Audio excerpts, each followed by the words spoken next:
This is the Less Insurance Dependence podcast show with my good friend Gary Takacs and myself, Naren Arulrajah. We appreciate your listenership, your time, and most of all, we appreciate your intention to reduce insurance dependence in your practice.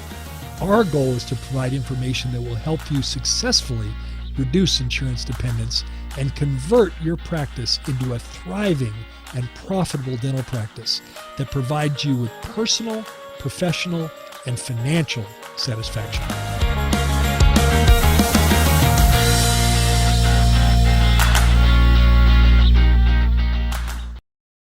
Hello, everyone. Welcome to the Less Insurance Dependence podcast, the official podcast of the Reducing Insurance Dependence Academy, www.rid.academy.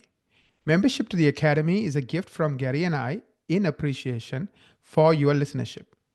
Visit rid.academy and don't forget to register. By registering, you will have access to all of our resources and a free pass to all of our events, including our annual summit. I am Naren, your co-host. Today's podcast is titled Marketing Audit to Reduce Dependence on PPO Plans. Before we get into today's topic, I have a quick announcement to make. We have our Thriving Dentist Live workshop coming up. It's on the 5th of March, 2025 from 7 to 9 p.m. And the link is thrivingdentist.com/events. Go there, you'll get 2 hours of CE. And this is going to bring together some great speakers, of course, Gary and others, to talk about this topic of, how do you successfully build and grow your practice? What's new? What are some of the old ideas that perhaps you want to, rewire so you're not stumbling on those? Gary, any quick comments? Yeah, remember the time zone. So 7 p.m. Eastern time. So do the times translation for wherever you are. But would love to have you join us for that. We planned this to be early in the year because we wanted to help provide some information that will allow you to make 2025 your best year yet. And one of the ways you can do that is you can come to that live workshop, 2 hours of CE. Perhaps more importantly, you're going to have an abundant source of new information you can apply in your practice so that you can make 2025 your best year yet. Come join us. Thank you, Gary. Why don't we jump into the conversation around marketing audit to reduce dependence on PPO plans? I know you wanted to cover 5 things, and maybe we can jump right into it. Yeah, so I want to set the stage for what this topic is all about. If you're a regular listener to Less Insurance Dependence podcast, you know that it's important to think of your insurance adjustments, the difference between your UCR fee and your contracted fee. It's important to think of that as a marketing expense because you are paying Delta. Now, I'm using Delta, but you can insert any PPO plan to provide you patients. And in doing so, is that a wise investment? Not when you look at the sheer amount of money you're spending on those adjustments. So what we found is that you can successfully replace the insurance companies as a source of new patients with your own marketing plan. And so this episode is all about how you can do a marketing audit on how you're doing with marketing to determine your readiness to go out of network. And there's many points to consider, but there's 5 that we have distilled as perhaps the most important as you do your audit, 5 things to look at within your practice. Here they are. I'll number them, Naren. I'm going to list all 5 of them, and then I'll ask you each one, and you'll cover each one. Does that sound okay, Naren? Yeah. All right. So number 1, it's important to know how many keywords and key phrases your website is ranking on page 1 in a Google search.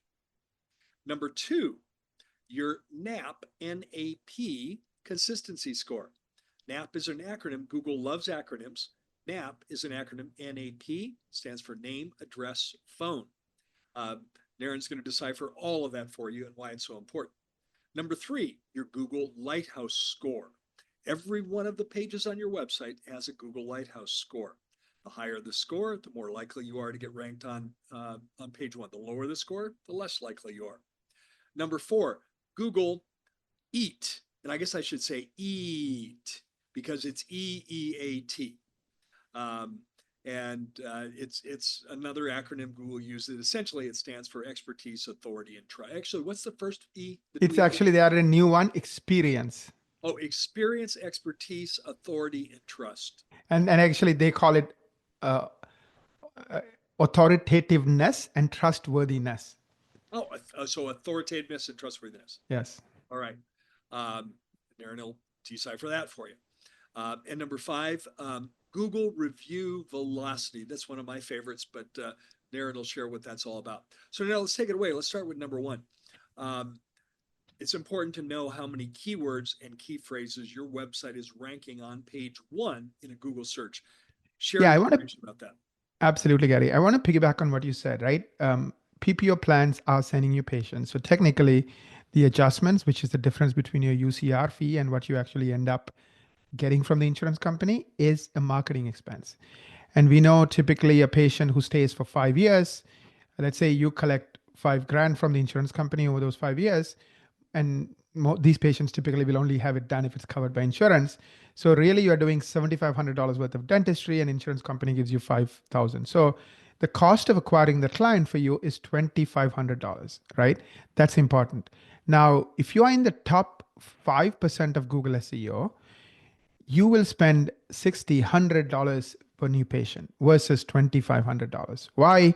Google SEO is by far the lowest cost way to get the highest quality patients. And today, even those on PPO plans still go to Google to find you. So they're not coming to you because of your PPO membership. They're coming to you because you have a great website, you ranked, you have great reviews. So when you talk about organic, you're talking about SEO, you're talking about organic SEO, not pay-per-click. exactly. So how do you know that you are getting 95% of the free traffic, which belongs to the top 5%? You would rank for 100 keywords and phrases on top 10 Google results. So you type in dentist near me or dentist city name or porcelain veneers zip code. These are all called keywords or phrases. And for any one of those that are relevant to you, depending on where you are, you want to be in the top 10 results. You want to rank for at least 100 keywords in the top 10, because if you do, then you get 95% of the free traffic, which will drop your cost of acquiring a new patient significantly. Really important metric. Rank for 100 or more keywords on page 1. It will take at least an year and 500 hours. We mastered this. So we have a whole team and a mechanism to do this. And if you are interested in seeing how you are doing on this, book a marketing strategy meeting. It's equa.com/MSM. We spend hours researching. We'll give you both the report card and a blueprint to get into the 5% and stay in the 5%. Awesome. And remember, it's not just keywords, but it's key phrases as well. Because Right. the public might use different terms to describe what they're looking for rather than people in the profession. For example, I don't think anybody listening to this podcast would refer to a crown as a cap. But guess Correct. what? Patients might. Patients do. Yeah. Patients might. So, and phrases, for example, it might be, I have sleep apnea. Might be a phrase that someone uses. So it's not only keywords, but key phrases.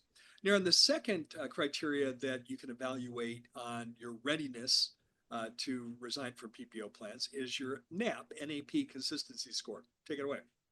Yeah. So NAP is, so how does Google determine if you are worthy to be one of the 5% of the website that gets 95% of the free traffic? It looks at 6 areas, and one of those 6 area is NAP. So the way Google decides whether you are worthy of being in the top 5% is they look at everybody in your area. There could be like 1,000 dentists in a certain mile radius. And of those, who have the highest NAP consistency score and who has the highest scores in these other 5 areas. So NAP consistency, you don't have to be the best in the world. You just have to be better than the other 1,000 dentists in your area. So all of these things, you need to have teams of people working on these things. And the way we do it is we have 14 teams. They just do each area and they make each area better for you. So NAP is name, address, phone number. There are hundreds of directories on the internet. You want to make sure that you start with the basic ones. You start with Google, My Business page, which is your Google Maps page, as well as your website. Do they have the exact same name to the punctuation? Even the word boulevard, if it's spelled BLVD in one place, it better be spelled that way if that's the way you want to write it everywhere.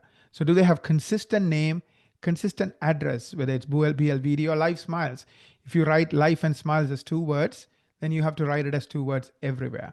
So you need a team to take ownership of these, find these issues, and then fix them. Sometimes it's really easy. Sometimes you have to contact somebody and get a PIN code, and it's complicated. So the way we tackle it. I know there's listeners to the podcast that have a big question mark over the head right now. Naren, I don't understand what you're saying, because why would I misspell Boulevard? I know how we do it. Explain why the directories don't have the right NAP. Great question, Gary. I remember the old days. I'm dating myself, but going back to 1997, 98, you have a small business like a dental practice. We all had those yellow page books. Every year you will get a call from the 2 big yellow page companies. I think where I was, there was Super Pages and Yellow Pages. And they will ask me, hey, are you Mr. Jones, the owner of, ABC Dentistry? I'm like, yep, I'm Mr. Jones. Mr. Jones, we have a listing for you. It's at no cost. And the listing says your business is ABC Dentistry. Uppercase A, uppercase B, uppercase C, space, and the word dentistry. Is that correct? Yes, it's correct.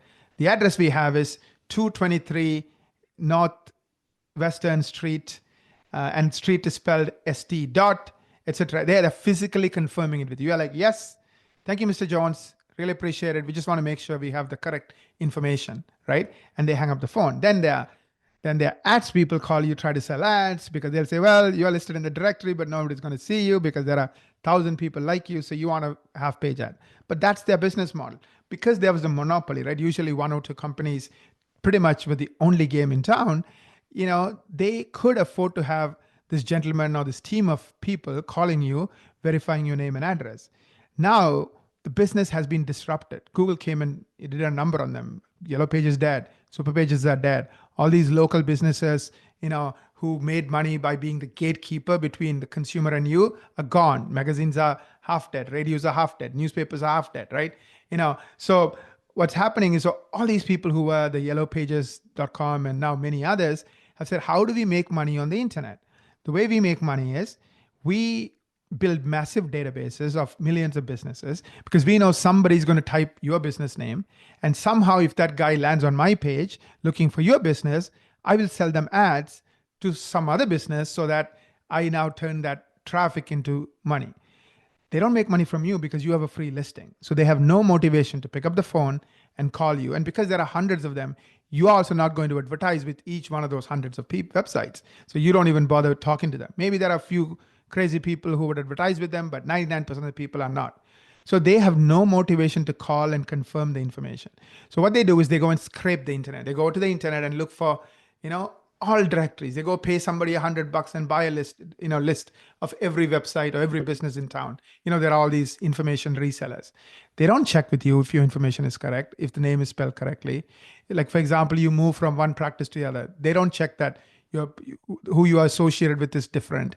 So that all information gets propagated again and again and again and again. And because it's like, you heard the phrase, right? If something is free, you get what you pay for it, which is nothing. This is because it's free. They don't care about doing a good job.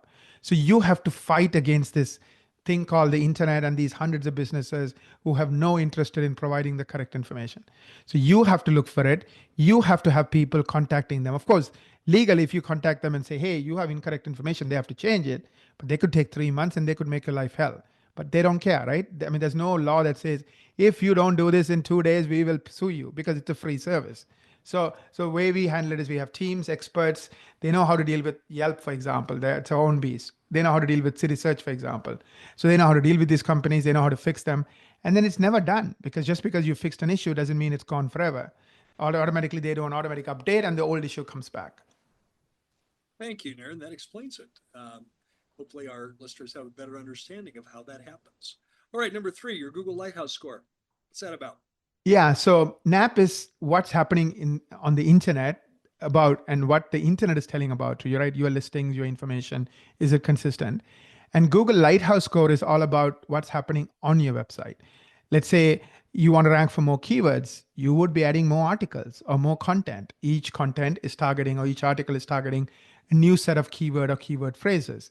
Now, let's say you end up with Life Smiles has 100 plus web pages. Now, Google also wants to make sure your website is playing by Google's rules. So Google has like hundreds and hundreds of rules of the do's and don'ts of how to do a website. So if you install the Google Lighthouse code, just go and Google Lighthouse Chrome toolbar, and then it'll show up. You can install it on your Chrome browser. And then any page you go to and you click on that tool, it'll show you what your Lighthouse score is. And the goal here is there are 5 things that Google scores you on, 1 to 100 or 0 to 100. You want to be close to 90 plus in all 5. And if you are like 90 plus in 4 and one area you are like 85, that's okay. So again, because Google doesn't like to give you free traffic because they make $300 billion, $309 billion as of 2023 from ads, they have every incentive to make this hard for you. So they'll keep changing the rules. So as they change the rules, you have to go back and update things. Of course, their argument is we are changing the rules to make it better for the consumer. So if you don't update it, your ranking will drop. For any one of these reasons, your ranking can drop. NAP can drop it, Lighthouse Score can drop it. But anyways, so you just have to be at it. So the way we do it is we have a team of webmasters. That's their day and night job. They work on this. We have a massive team. They find the problems, they fix the problems. So you don't have to, somebody else has to. And it's never ending. You just have to be at it. So the bigger your website, the more pages they have to check, more fixes they have to do. Awesome. And that's something that every single page has a Lighthouse score, correct? Correct. And so it really is something that you have to be thorough with, because Google's going to use a collective score. And if you're good on some pages but weak on others, it's not going to score well. 100%. And if you understand Google's game, which is they make so much money from the 95% who don't rank, you know why they do what they do. So there's no reason if this is the right way to do it. They just have to kick out 95% of the people from getting free traffic. So they just have an algorithm that does it for them. They're like, okay, we will set the bar at such a level where 95% won't pass, Well, let's talk about that Google, number 4, that Google Eat. Yes. Dynamic. What's that about? Yeah, it's EEAT. I don't want to spend too much time. I'll explain what it means and give you a couple of examples because I can spend like 2 hours talking about it. And just Google EEAT. So Google got into a lot of controversy, after COVID and during COVID, because there was all kinds of information on the internet about the do's and don'ts and what's going on and stuff. And Google doesn't know who's telling the truth or who knows what they're talking about and who doesn't.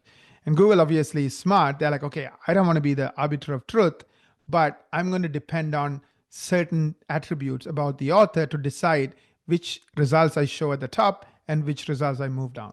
So E stands for experience. The other E, second E stands for expertise. Third one is authoritativeness. And then finally, trust. So of course, each word means different things. So for example, you have a degree in dentistry, right? And you are allowed to practice dentistry in the United States. You also happen to own a practice. You also happen to have a website.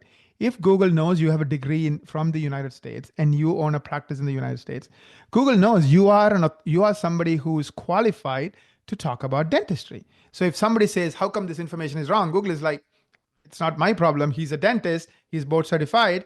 And therefore, I'm just sending to the person who knows this topic to talk about it. So I'm off the hook, right? Now, if you don't tell Google you are a dentist, if you don't make it easy for Google to know, you have those specific qualifications, now Google won't rank you. Why?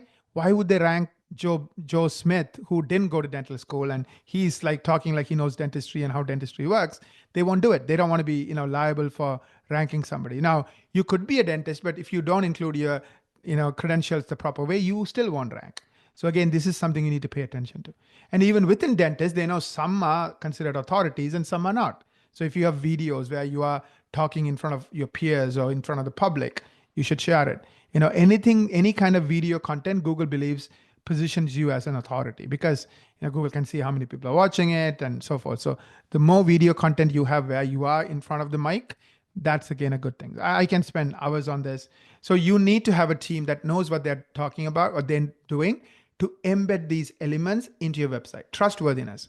Google doesn't want to send their patients to any dentist website. They want to send their patients to dentists who have good Google reviews. That's trustworthiness. So embed your reviews the certain way Google wants it on the relevant page. I'm looking for implants. You have reviews on Google itself related to implants, embed them. Now Google knows this person is trusted by even my own users who happen to be their customers. A simple way to think about that is if you are credentialed, for example, let's say you've earned a fellowship in the Academy of General Dentistry, to include the FAGD after your DDS or DMD adds further credibility, and Google will use that information to rank you higher than a dentist that doesn't have an FAGD or an MAGD or accredited from the AACD or accredited from a different implant society. So all of that helps Google credential you and helps you in the ranking. All right, number 5, Naren, Google review velocity. This is so important, and every one of you should get an A on the report card for this one. And the number we want you to strive for is 10 or more Google reviews a month. 10 or more new Google reviews a month. You don't need a team, you don't need technology. Just go to Google My Business page, look at, click on your business page and look at the reviews, and you can sort by the most recent. Just count the last 10. If the last 10 came in the last 30 days, you are doing well. Now, this is not easy. I know this is a huge part of Gary's focus. Like, he believes in KPIs, and he believes a great practice does really well in certain KPIs. And this is one of those KPIs. And the green is you are getting 10 or more. Of course, if you're a bigger practice, that number might be higher, but at the very least, you're getting 10 or more. The only other caveat I would add is, make sure that you are targeting, what we call love letter reviews. In other words, yes, review is a review is a review. Any 5-star review is good, but imagine a 5-star review that also has 3 sentences about why they love you and why they're come to you and why they refer their patients. Now Google can search for those keywords and rank you for even more because all those beautiful words are there. They treat me like family, and he's an expert in implants. They use, CRAC. So Google is like looking for somebody with CRAC. Boom, you show up. So try to encourage your patients. I don't want to get sidetracked. I'll let Gary comment about how do you get those reviews. Think about it is, let's say there's 2 dental practices, yours and someone else in your community, and both of them have 200 total reviews. So now you look equal in the eyes of Google. But let's say your practice has recent reviews. You have an average of at least 2 new reviews a week, in the last 2 months, and the other one has their most recent review is 3 months ago. Google's going to rank you higher because they think the other office has lost their relevancy. Yes. They're not, they used to be good, but now they're not. And yes. So the way Google is never one and done. You got to keep proving it to them. Well, Naren, this has been very useful. I'll recap real quick. If you do an audit of your marketing, there's 5 things that you want to look at. And the way this is so important is because if you're ranking well in these 5 things, then it gives you a stronger position to resign from PPO plans. So number 1, how many keywords, key phrases are you ranking on page 1? Number 2, what is your NAP consistency score? That's actually a number that you can get. Number 3, what is your Google Lighthouse score on each one of your website pages? Not just your not just your homepage, but every one. Number 4, what is your Google EEAT score? And number 5, what is your Google review velocity? You can do that. Naren provide you the information that you can do that yourself. Or if you want to hit the easy button, schedule a marketing strategy meeting with Equa. Go to www.ekwa.com/MSM, stands for Marketing Strategy Meeting. And they can do that audit for you and tell you how you're doing. That'll be very useful for you as you plan your strategy to successfully resign from PPO plans.